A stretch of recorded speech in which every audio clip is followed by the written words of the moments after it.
آج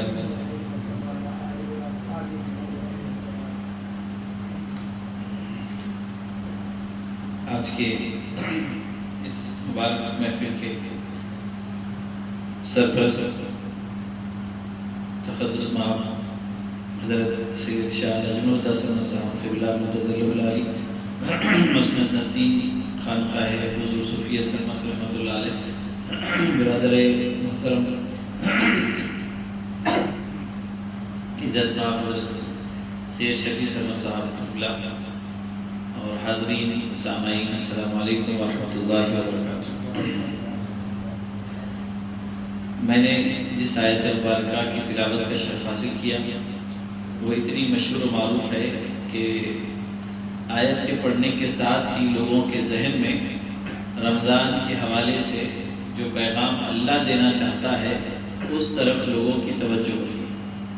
اللہ رمضان مبارک کے حوالے سے اس کے تعلق سے فرما رہا ہے، رمضان کا مبارک مہینہ ہے جس میں ہم نے قرآن مجید کو نازل کیا، اور آج ماہانہ محفل کے ساتھ استقبال رمضان کے موضوع پر کچھ گفتگو کرنے کا حکم ہوا۔ حضور پاک صلی اللہ تعالیٰ علیہ وسلم کی عادت مبارکہ یہ تھی کہ جب شعبان کا مہینہ ختم ہوتا اور رمضان کے مہینے کا آنے کے امکانات قریب ہو جاتے تو حضور صلی اللہ علیہ وسلم صحابہ کرام کو جمع فرماتے اور رمضان کی اہمیت، اس کی برکتیں بیان فرماتے۔ حدیث مبارکہ میں حضور صلی اللہ علیہ وسلم سلمان فارسی رضی اللہ عنہ فرماتے ہیں کہ حضور علیہ السلام نے فرمایا کہ لوگوں، ایک عظیم مہینہ تم پر سایہ کر رہا ہے۔ پھر حضور صلی اللہ علیہ وسلم رمضان مبارک میں جو رحمتیں برکتیں نازل ہو رہی ہے اور جو عبادتیں اس مہینے کے ساتھ خاص ہیں اس کی ایک ایک فضیلت کو آپ بیان کرتے ہیں۔ اور اللہ تبارک و تعالیٰ کا ایک بڑا احسان ہے کہ اللہ تبارک و تعالیٰ نے مسلمانوں کے لیے ایک مہینہ شیطان کو قید کر دیا۔ اس میں شیطان جب سے اجازت لے کر آیا ہے وہ کبھی قید نہیں ہوتا سوائے رمضان۔ تو رمضان میں شیطان کو کیوں قید کیا جا رہا ہے، کس کے لیے قید کیا جا رہا ہے؟ صرف مسلمانوں کے لیے، تاکہ وہ اس کے مکر و فریب، اس کی شیطانیت سے، اس کے شر سے بچیں اور اپنی توجہ کو اللہ کی طرف متوجہ کریں۔ انسان کے ساتھ دو دشمن ہیں، ایک تو شیطان ہے، دوسرا اس کا نفس ہے۔ نفس کیا ہے؟ انسان کی خواہشات۔ تو اب شیطان تو قید ہے، اب اس کے ساتھ اس کا جو نفس ہے، اس کی خواہشات ہے، اس سے کس طرح انسان کو بچایا جائے؟ تو اس کے لیے اللہ نے روزے فرض کر دیے، کیونکہ روزے کی وجہ سے انسان کا نفس کمزور پڑ جاتا ہے، گناہ کرنے کی جو اس میں طاقت ہے وہ ختم ہو جاتی ہے۔ تو اس لیے ایک تو شیطان کو قید کیا، انسان کا دشمن ہے، دوسرا دشمن اس کا نفس ہے، اس کو کمزور کر دیا۔ اب انسان کے لیے ساری سہولتیں ہیں، پوری توجہ اور یکسوئی کے ساتھ اللہ کو راضی کرنے کے پورا اللہ نے ایک ماحول بنا دیا اور یہ حکم دیا کہ اب میں تمہارے لیے ماحول کو سازگار بنایا، جس طرف دیکھو ماحول نورانی ہے، ہر ایک نورانی شکل و صورت کے ساتھ ہے۔ تو تمہارا کام یہ ہے کہ اب تم میری رحمت کی طرف آگے بڑھو، میں مزید تمہاری رحمت عطا فرماؤں گا۔ اللہ تبارک و تعالیٰ نے دونوں جو انسان کے دشمن ہیں ان کو اس مہینے میں ایک کو قید کیا جا رہا ہے، دوسرے کو کمزور کیا جا رہا ہے۔ حضرت عبداللہ شاہ صاحب رحمۃ اللہ علیہ اپنی کتاب میں لکھتے ہیں کہ انسان کی جو خواہشات ہے، جو نفس کہتے ہیں، اس کو جب اللہ نے پیدا کیا تو پیدا ہوتے ہی اس نے اللہ کی نافرمانی، اس کی پیدائش، اس کی تخلیق کے ساتھ ہی اس نے نافرمانی کا مظاہرہ کیا۔ تو اللہ نے فرشتوں کو حکم دیا کہ اس نفس کو دوزخ کا عذاب بتا۔ حضرت لکھتے ہیں کہ دوزخ کا عذاب بتانے کے باوجود بھی نفس اطاعت کی طرف نہیں آیا، فرما برداری کی طرف نہیں آیا۔ اب فرشتوں نے عرض کیا ہے اللہ اس کو دوزخ کا عذاب بتا رہے ہیں، اس کو طرح طرح کے عذاب بتا رہے ہیں، مگر پھر بھی یہ اطاعت فرما برداری کی طرف نہیں آ رہا، اپنی برائی کو چھوڑنے کے لیے تیار ہے۔ تو اللہ نے فرمایا اب اس کو بھوک اور پیاس کی شدت بتاؤ۔ جب اسے بھوک اور پیاس کی شدت کو بتایا گیا تو اطاعت کی طرف آیا۔ حضرت فرماتے ہیں کہ اسی لیے اللہ تعالیٰ نے رمضان میں ایک مہینہ مسلمانوں کو روزے فرض کیے تاکہ بھوک اور پیاس کی تکلیف سے اس کا نفس اطاعت کی طرف آئے، کمزور پڑ جاتا ہے۔ تو یہ اللہ تبارک و تعالیٰ پورا ایک نظام اس مہینے کا ہم کو دے رہا ہے۔ اور ہم اب عام دنوں میں تو یہ کہہ سکتے تھے کہ شیطان بھٹکایا فجر کو نہیں اٹھے، اب تو شیطان بھی قید ہے، نفس بھی کمزور ہے، اس کے باوجود اب اس کے بعد ہمارے پاس کوئی بہانہ نہیں چلنے والا۔ اب اگر کریں گے تو غفلت کہلائے گی۔ غفلت کا ذمہ دار خود انسان ہوتا ہے۔ اس کی مثال ایسے ہی آپ بڑی سڑک پر تیز کار لے کر جا رہے ہیں اور چلانے والے پوری توجہ کے ساتھ چلا رہا ہے، ایک لمحہ بھی اس کی توجہ اپنی ڈرائیونگ سے ہٹ گئی تو کار حادثے کا شکار ہوا۔ ایک لمحہ بھی غفلت، اب اس کا سزا اس کو مل گئی۔ تو یہ اب اللہ تعالیٰ نے شیطان کو بھی قید کر دیا، نفس کو کمزور کر دیا۔ اب انسان سے مطالبہ کیا جا رہا ہے کہ تم ایک مہینہ اللہ کی بارگاہ میں توبہ کرو، روزے رکھو، قرآن کی تلاوت کرو اور عبادت کرو، اور اس پر بھی اللہ تعالیٰ بے حساب اجر عطا فرمانا۔ کیسے؟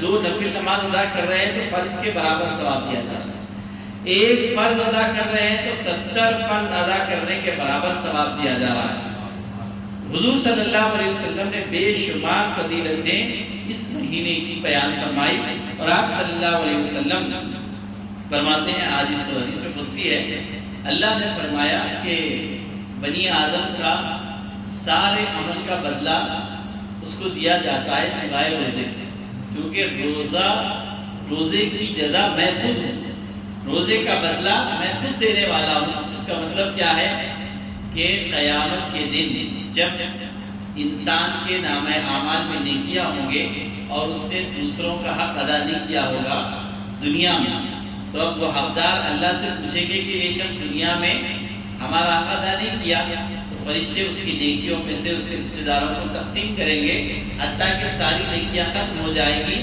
ایک نیکی ایک ثواب باقی رہے گا، وہ روزے کا۔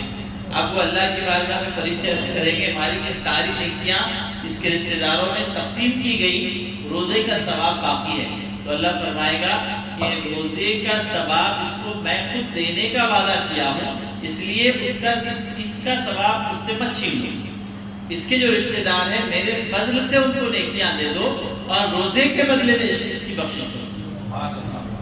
تو یہ اپنے آپ کو سدھارنے سنوارنے کا موقع ہے۔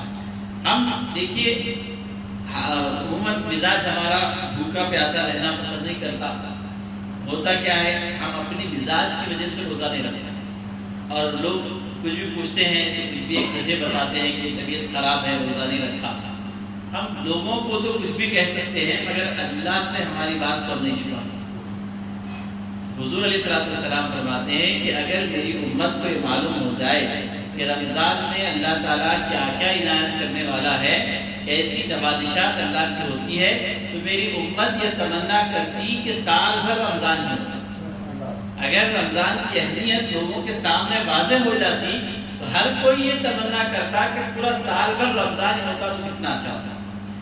ایک آخری حدیث سنا کر اپنی گفتگو سے بیٹھ لوں گا کہ ایسا مبارک مہینہ دینے کے باوجود بھی اگر کوئی محروم ہے تو سمجھیے بہت بڑی محرومی ہے، اس سے بڑھ کر کوئی محرومی نہیں، کیونکہ حضور صلی اللہ علیہ وسلم صحابہ رحمت ہیں، آپ نے اپنے دشمنوں کو بھی دعا کی، پتھر برسانے والوں پر بھی دعا کی، مگر ایک حدیث شریف ہے جس کو آپ نے بارہا سنا بھی ہوگا، ایک مرتبہ جمعہ کے دن حضور پاک صلی اللہ علیہ وسلم خطبہ ارشاد فرمانے کے لیے منبر پر تشریف لے جا رہے ہیں، پہلی سیڑھی پر آپ نے قدم رکھا تو آمین فرمایا، دوسری سیڑھی پر قدم رکھا تو آمین فرمایا، تیسری سیڑھی پر قدم رکھا تو بھی آپ نے آمین فرمایا۔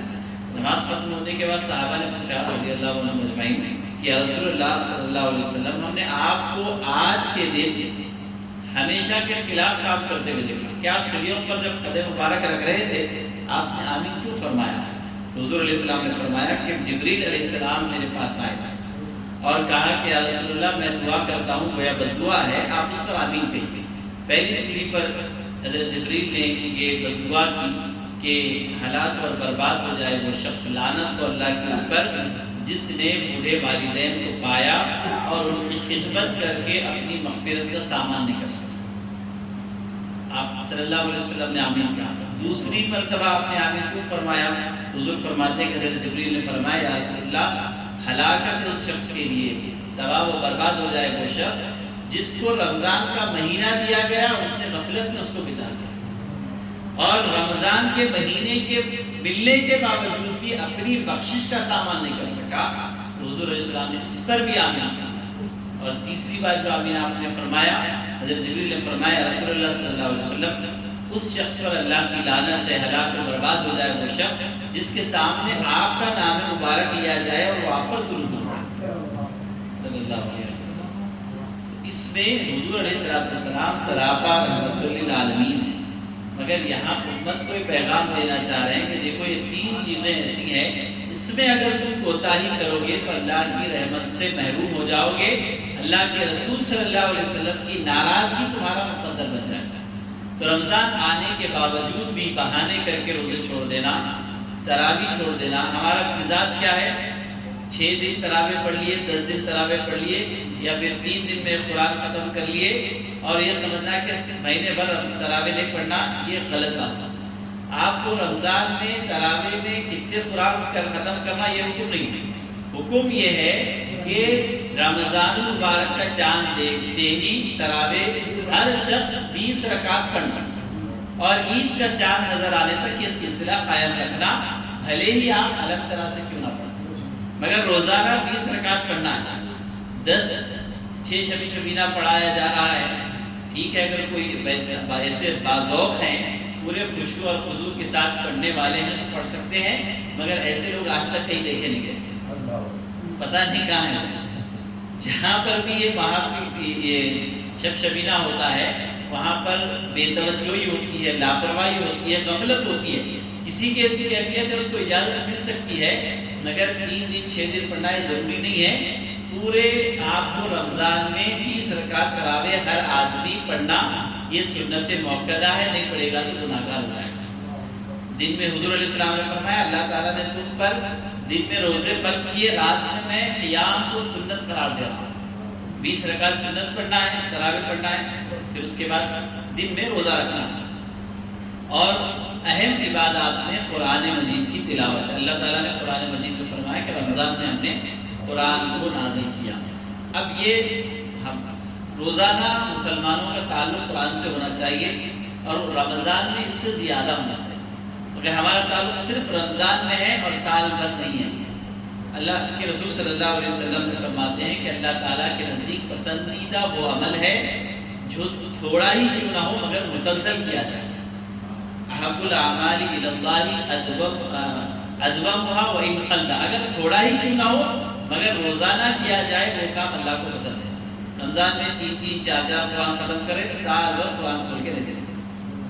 ہمارے اسلاف سال بھر قرآن پڑھتے تھے، رمضان میں اور زیادہ پڑھتے تھے۔ ہمارا کیا معاملہ ہے؟ رمضان میں پڑھتے پھر کبھی کھول کے نہیں دیتے۔ ایسا نہیں ہونا چاہیے، یہ اللہ کا کلام ہے، اس سے جتنا ہمارا تعلق مضبوط ہوگا اللہ کی رحمت ہماری طرف متوجہ ہوگی۔ قرآن کے بارے میں فرمایا گیا کہ جب بندہ قرآن کھول کر بیٹھتا ہے تو گویا کہ اللہ اور اس کے درمیان ایک رابطہ ہو جاتا ہے۔ اس کی مثال دیتے ہوئے علماء نے فرمایا کہ دونوں کے درمیان ایک رسی ہے، ایک حصہ بندے کے ہاتھ میں ہے تو دوسرا اس کے رب کے ہاتھ میں۔ یہ ایک رابطہ اللہ اور اس کے بندے کے درمیان ہوتا ہے۔ حضرت غالباً مجدد الفسانی رحمۃ اللہ علیہ نے بڑی پیاری مثال دی۔ آپ فرماتے ہیں کہ میں ایک مرتبہ کسی مقام سے گزر رہا تھا، ٹرین میں سفر کر رہا تھا، ٹرین ایک اسٹیشن پر رکی تو میں نے اسٹیشن پہ دیکھا کہ ایک صاحب ہیں ایک کتاب پڑھ رہے ہیں اور وہ کتاب میری ہی لکھی ہوئی تھی۔ میں نے دیکھا تو میری طبیعت خوش ہو گئی کہ یہاں پر میری کتاب پڑھی جا رہی ہے۔ آپ نے مثال دیتے ہوئے فرمایا کہ جب ایک انسان اپنی لکھی ہوئی کتاب کسی انسان کے ہاتھ میں پڑھتا ہوا دیکھتا ہے تو خوشی ہوتی ہے، تو اللہ تعالیٰ کتنا خوش ہوتا ہوگا اس بندے سے جو قرآن کی روزانہ پڑھتا ہے۔ بندہ ویسے ہی خوش ہوتا ہے کہ میرا بندہ میرا کلام پڑھ رہا ہے، تو تو یہ کلام سے جب تعلق ہمارا مضبوط ہوتا ہے تو حقیقت میں ہمیں کیفیت ملتی ہے، لذت ملتی ہے، عبادتوں میں لذت ملتی ہے، اور بندے کا اللہ سے تعلق مضبوط ہوتا ہے۔ غرض عہد کر کے اٹھیں کہ چونکہ خانقاہوں کا مقصد یہ ہوتا ہے کہ یہاں پر اصلاح کی جائے، یہاں پر اللہ اس کے رسول کا پیغام سنایا جائے اور اللہ اس کے رسول سے بندوں کو جوڑا جائے۔ تو استقبال رمضان کے اس جلسے رکھنے کا مقصد یہ ہے کہ ہم یہ عہد کر کے اٹھیں کہ غفلت اور لاپرواہی کو چھوڑ دیں گے، رمضان کا مقدس مہینے میں روزوں کا بھی اہتمام کریں گے، تراویح کا بھی اہتمام کریں گے، اور پھر قرآن مجید کی تلاوت کو رمضان میں بھی جاری رکھیں گے، اور انشاءاللہ رمضان کے بعد بھی جاری رکھیں گے۔ اللہ تبارک و تعالیٰ مجھے، آپ کو، ہم سب کو عمل کی توفیق نصیب فرمائے، آمین۔ السلام علیکم ورحمۃ اللہ۔